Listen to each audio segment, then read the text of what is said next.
Քաղաքականությունը չպետք է լինի ռուսամետ կամ ամերիկամետ կամ եվրոպամետ, ինքը պետք է լինի հայամետ, սկսենք դրանից։ Ինչ է ընդհանրում հայամետ քաղաքականությունը։ Քաղաքականության եւ այնպիսի ճարտարապետության կառուցում, որը Հայաստանի Հանրապետությանը պահում է, չէ՞,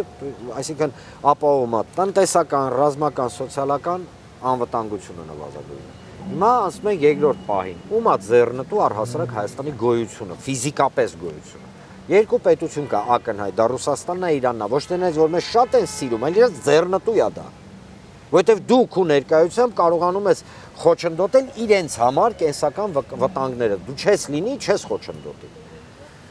Այսինքն այստեղ ունենք հետաքրքրությունների համադրում։ Ում ձեռնտու չի Թուրքիա, Ադրբեջան, անգլոսաքսոնական բլոկ, ում է միևնույն, նույն են